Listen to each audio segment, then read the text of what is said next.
Hello friends, কেমন লাগলো কালকের অ্যানালাইসিস? কালকের ভিডিওতে ফ্রেন্ডস আমি আলোচনা করেছিলাম নিফটি যদি 23,720-এর উপরে 15 মিনিটের স্ট্রং গ্রিন ক্যান্ডেল ক্লোজ হয়, আপার সাইডে আমাদের প্রথম টার্গেট হওয়া উচিত ছিল 23,840 এবং 24,000-এর জোনটা। আপনারা চার্ট লক্ষ্য করলে দেখতে পারবেন এই হচ্ছে আমাদের সেই গ্রিন ক্যান্ডেল, যে 15 মিনিটের গ্রিন ক্যান্ডেল 23,720-এর উপরে ক্লোজ দিয়েছে। সেখানে কিন্তু নন স্টপ র্যালি কিন্তু 23,840-এর জোনটি অলমোস্ট টাচ করেই কিন্তু সেখান থেকে মার্কেট আবার ফল করেছে। 24,000-এর দ্বিতীয় টার্গেটটি কিন্তু আমাদের আজই হয়নি। তার কারণ হচ্ছে দ্বিতীয় টার্গেটটি কি সোমবারে কি মার্কেট বড় মুভ দিতে পারে, তার মূল বিস্তারিত আলোচনা করবে ভিডিওর মাধ্যমে। আর এক্স্যাক্ট একদম আমরা পারফেক্ট লোকেশনগুলো খুঁজে বের করার চেষ্টা করবো যে টেকনিক্যাল চার্ট অনুযায়ী আমাদের এন্ট্রি প্ল্যান কী হতে পারে। তা চলুন ফ্রেন্ডস, ভিডিওটি শুরু করা যাক। আর তার আগে যারা চ্যানেলে নতুন আছেন, আমার ব্যাপারে জানেন না, আমি আশুরঞ্জন দাস। আমি বিগত 9 বছরেরও বেশি সময় থেকে শেয়ার মার্কেটের সঙ্গে যুক্ত। আমি প্রতিদিন আসি এই চ্যানেলের মাধ্যমে টেকনিক্যাল চার্টের উপর ভিত্তি করে আমাদের ট্রেড প্ল্যান কী হওয়া উচিত। আর আপনারা যদি ডেলি ভিডিও আপডেট পেতে চান, অবশ্যই চ্যানেলটি সাবস্ক্রাইব করে সঙ্গে থাকবেন। তা চলুন ফ্রেন্ডস, মূল ভিডিওটি শুরু করা যাক 25 মে সোমবারের জন্য। তা আমরা প্রথমে যেহেতু উইকলি ক্যান্ডেল ক্লোজ হয়েছে, উইকলি ক্যান্ডেলটা আগে দেখে নেব যে উইকলি টাইম ফ্রেমে আমাদের কী বলছে। উইকলি টাইম ফ্রেমে আমরা যখন আসছি ফ্রেন্ড, উইকলি টাইম ফ্রেমে আসলে এখানে লক্ষ্য করলে দেখতে পারবেন নিচের থেকে কিন্তু একটি বাইং প্রেশার এসছে। বাইং প্রেশার যখন এসছে, উপর থেকে সেলিং প্রেশারে চলে এসছে। তো এই ক্যান্ডেলটি লক্ষ্য করলে দেখতে পারবেন এটা কিন্তু ইনডিসিশন বার আছে এখন। ইনডিসিশন বার, এটা হচ্ছে উইকলি ক্যান্ডেল। এটা কিন্তু উইকলি ক্যান্ডেল আমাদের ক্লোজ হয়েছে, এটা হচ্ছে ইনডিসিশন বার।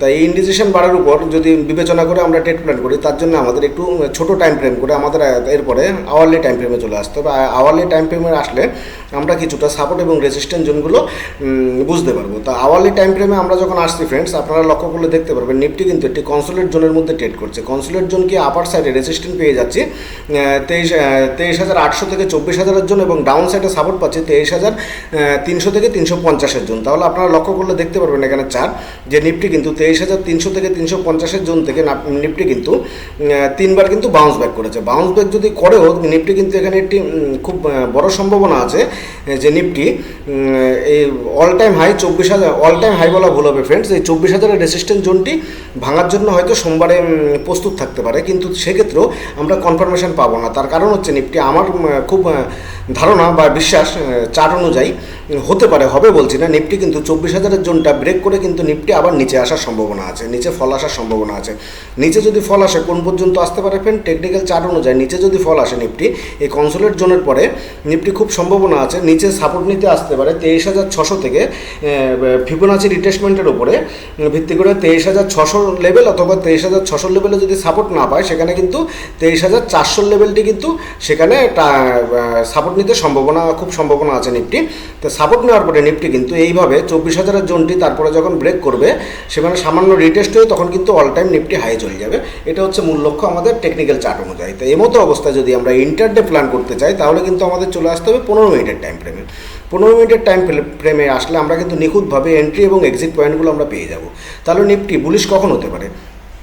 নিফটি 15 মিনিটের টাইম ফ্রেম অনুযায়ী নিফটি বুলিশ তখনই হতে পারে নিফটি যদি 23,720-এর ওপরে 15 মিনিটের একটি 23,720 না ফ্রেন্ডস, এটা আগের দিনের অ্যানালাইসিসটা আমি আগে এই চারটা পুরো পরিষ্কার করে দিই, তাহলে সাপোর্ট এবং রেজিস্ট্যান্স জোনগুলো বুঝতে খুব সহজ হবে। নিফটি আমরা বুলিশ ভাব কখন হতে পারি? নিফটি আমরা বুলিশ ভাব তখনই হতে পারি নিফটি যদি সোমবারে 23,760-এর ওপরে 15 মিনিটের একটি গ্রিন ক্যান্ডেল ক্লোজ হয়। 23,760-এর উপরে 15 মিনিটের গ্রিন ক্যান্ডেল ক্লোজ হলে আপার সাইডে প্রথম রেজিস্ট্যান্স জোন পেয়ে যাচ্ছে আমরা 23,840 হচ্ছে আমাদের প্রথম রেজিস্ট্যান্স জোন, এবং সেকেন্ড রেজিস্ট্যান্স জোন পেয়ে যাচ্ছি ফ্রেন্ডস আমরা টেকনিক্যাল চার্ট অনুযায়ী, অপশান চেন ডেটা অনুযায়ী 24,000-এর কাছাকাছি হচ্ছে সেকেন্ড রেজিস্ট্যান্স জোন। অবশ্যই 23,760-এর উপরে 15 মিনিটের গ্রিন ক্যান্ডেল ক্লোজ হওয়া বাধ্যতামূলক। সেক্ষেত্রে আমরা আপার সাইডে প্রথম রেজিস্ট্যান্স জোন পাচ্ছি 23,840 এবং সেকেন্ড রেজিস্ট্যান্স জোন পাচ্ছি 24,000-এর কাছাকাছি। তাহলে প্রথম রেজিস্ট্যান্স জোন পাচ্ছি 23,840 এবং সেকেন্ড রেজিস্ট্যান্স জোন পাচ্ছি আমরা 24,000-এর কাছাকাছি হচ্ছে সেকেন্ড রেজিস্ট্যান্স জোন পাচ্ছি।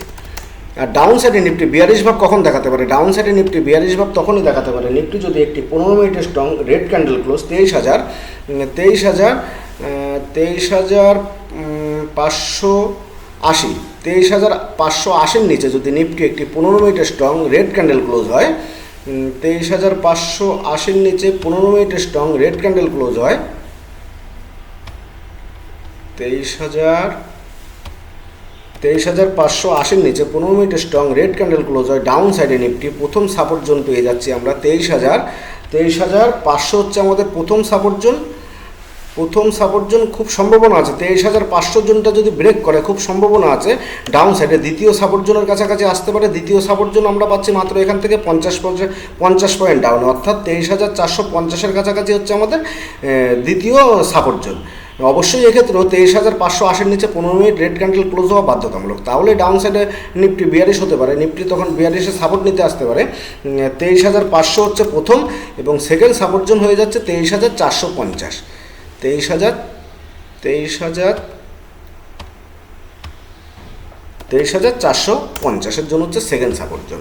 আর এবার আমরা দেখে নেব টেকনিক্যাল চার্ট অনুযায়ী ব্যাংক নিফটি 25শে মে সোমবারের জন্য ট্রেড প্ল্যান আমাদের কী হওয়া উচিত। ব্যাংক নিফটি আমরা যদি 15 মিনিটের টাইম ফ্রেমে চলে আসি, তাহলে এখানে সাপোর্ট রেজিস্ট্যান্স জোনগুলো আমরা ভালোভাবে খুব সুন্দরভাবে মার্ক করতে আমাদের সহজ হবে।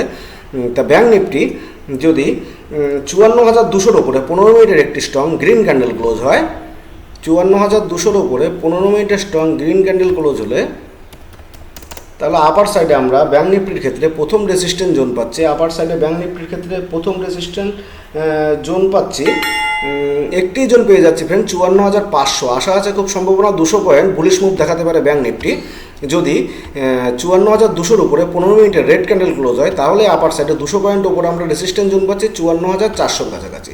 54,400-এর কাছাকাছি রেজিস্ট্যান্স জোন পাচ্ছে। ডাউন সাইডে ব্যাংক নিফটি 42 মুভ কখন দেখাতে পারে? ব্যাংক নিফটি যদি ডাউন সাইডে 53,800-এর নিচে 15 মিনিটের একটি রেড ক্যান্ডেল ক্লোজ হয়, তাহলে ডাউন সাইডেও 200 পয়েন্ট, অর্থাৎ ডাউন সাইডে 53,600-এর কাছাকাছি আমরা ডাউন সাইডে সাপোর্ট জোন পেয়ে যাচ্ছি। অবশ্যই 53,800-এর নিচে 15 মিনিটে রেড ক্যান্ডেল ক্লোজ হওয়া বাধ্যতামূলক, তবে ডাউন সাইডে ব্যাংক নিফটি সাপোর্ট নিতে আসতে পারে টেকনিক্যাল চার্ট অনুযায়ী 53,600-এর কাছাকাছি। 53,600-এর কাছাকাছি 53,800-এর নিচে 15 মিনিটের রেড ক্যান্ডেল ক্লোজ হলে ডাউন সাইডে সাপোর্ট নিতে আসতে পারে ব্যাংক নিফটি 53,600, অর্থাৎ ডাউন সাইডেও 200 পয়েন্ট 53,600। এবার আমরা দেখে নেব যে টেকনিক্যাল চার্ট অনুযায়ী সেন্সেক্সের সম্ভাব্য সাপোর্ট এবং রেজিস্ট্যান্স জোনগুলো। সেন্সেক্সও আমরা যদি 15 মিনিটের টাইম ফ্রেমে চলে আসি, সেক্ষেত্রে আপার সাইডে সেন্সেক্স বুলিশ ভাব কখন দেখাতে পারে? অবশ্যই 75,500-এর উপরে 15 মিনিটের স্ট্রং গ্রিন ক্যান্ডেল ক্লোজ হওয়া বাধ্যতামূলক। 75,500-এর উপরে যদি 15 মিনিটের স্ট্রং গ্রিন ক্যান্ডেল ক্লোজ হয়, তাহলে আপার সাইডে প্রথম রেজিস্ট্যান্স জোন পাচ্ছি আমরা ফ্রেন্ড টেকনিক্যাল চার্ট অনুযায়ী 75,700 হচ্ছে প্রথম রেজিস্ট্যান্স জোন, এবং সেই রেজিস্ট্যান্স যদি ব্রেক করে দ্বিতীয় রেজিস্ট্যান্স জোন পেয়ে যাচ্ছি আমরা 75,800-এর কাছাকাছি হচ্ছে আমরা দ্বিতীয় রেজিস্ট্যান্স জোন পাচ্ছি। অবশ্যই 75,550-এর উপরে 15 মিনিটের গ্রিন ক্যান্ডেল ক্লোজ হওয়া বাধ্যতামূলক। সেক্ষেত্রে আমরা আপার সাইডে আশা করতে পারি সেন্সেক্স বুলিশ মুভ দেখাতে পারে। আপার সাইডে প্রথম রেজিস্ট্যান্স জোন পাচ্ছি আমরা 75,700, এবং সেকেন্ড রেজিস্ট্যান্স জোন পাচ্ছি ফ্রেন্ড সেক্ষেত্রে আমরা টেকনিক্যাল চার্ট অনুযায়ী 75,800-এর কাছাকাছি। ডাউন সাইডে সেন্সেক্স 42 ভাব কখন দেখাতে পারে? অবশ্যই 75,400-এর নিচে যদি 15 মিনিটের স্ট্রং রেড ক্যান্ডেল ক্লোজ হয়, 75,400-এর নিচে ডাউন সাইডে আমরা সেক্ষেত্রে প্রথম সাপোর্ট জোন পেয়ে যাচ্ছি। ডাউন সাইডে আমরা প্রথম সাপোর্ট জোন পেয়ে যাচ্ছি 75,200 হচ্ছে আমরা প্রথম সাপোর্ট জোন পাচ্ছি টেকনিক্যাল চার্ট অনুযায়ী। 75,200 হচ্ছে আমরা প্রথম সাপোর্ট জোন পাচ্ছি, এবং সেকেন্ড সাপোর্ট জোন পাচ্ছি 75,000-এর কাছাকাছি। সেকেন্ড সাপোর্ট জোন পাচ্ছি টেকনিক্যাল চার্ট অনুযায়ী 75,000-এর কাছাকাছি হচ্ছে সেকেন্ড সাপোর্ট জোন পাচ্ছি। অবশ্যই 75,400-এর নিচে 15 মিনিটের রেড ক্যান্ডেল ক্লোজ হওয়া বাধ্যতামূলক। সেক্ষেত্রে আমরা ডাউন সাইডে প্রথম সাপোর্ট আশা করতে পারি 75,200, এবং সেকেন্ড সাপোর্ট আশা করতে পারি ডাউন সাইডে সেন্সেক্স 75,000-এর কাছাকাছি সেকেন্ড সাপোর্ট জোন দেখা যাচ্ছে টেকনিক্যাল চার্ট অনুযায়ী। 75,000 কাছাকাছি সেকেন্ড টেকনিক্যাল চার্ট অনুযায়ী সেকেন্ড সাপোর্ট। আচ্ছা, এক্ষেত্রে ব্যাংক নিফটি এবং সেন্সেক্সের ক্ষেত্রে আপার সাইডে যে 75,050-এর উপরে, এবং ব্যাংক নিফটির ক্ষেত্রে যে রেজিস্ট্যান্স জোনগুলো আমি আলোচনা করেছি যে গ্রিন ক্যান্ডেলটা ক্লোজ হবে, মনে রাখবেন ফ্রেন্ড যতক্ষণ গ্রিন ক্যান্ডেলের লো দ্বিতীয় ক্যান্ডেলগুলো ব্রেক না করছে ততক্ষণ কিন্তু আপট্রেন্ডটি আমাদের অ্যাক্টিভ থাকবে। যখনই গ্রিন ক্যান্ডেলের লোকে ব্রেক করবে তখন কিন্তু আপট্রেন্ডটি আমাদের ইনভ্যালিড হয়ে যাবে, এটা কিন্তু মাথায় রাখতে হবে।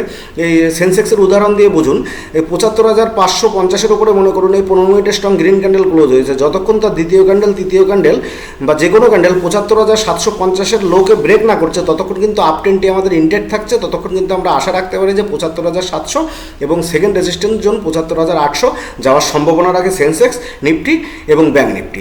আর ডাউন সাইডেও যে সাপোর্ট জোনগুলো আমি আলোচনা করেছি নিফটি, ব্যাঙ্ক নিফটি বা সেন্সেক্সের ক্ষেত্রে, যেমন সেন্সেক্সের ক্ষেত্রে 75,400-র নিচে যদি 15 মিনিটের স্ট্রং রেড ক্যান্ডেল ক্লোজ হয়, যতক্ষণ তার নেক্সট ক্যান্ডেল তার হাইকে ক্রস না করছে ততক্ষণ কিন্তু ডাউন ট্রেন্ডটি আমাদের অ্যাক্টিভ থাকছে। যখনই তার হাইকে ক্রস করে দেবে কোনো ক্যান্ডেল তখন কিন্তু আমাদের ডাউন ট্রেন্ডটি কিন্তু ইনভ্যালিড হয়ে যাবে, সেটা কিন্তু আর ইনটেক্ট থাকছে না। তো ধন্যবাদ ফ্রেন্ডস, ভিডিওটি মনোযোগ সহকারে দেখার জন্য। আর ভিডিওটি কেমন লাগলো কমেন্ট সেকশনে জানাতে ভুলবেন না।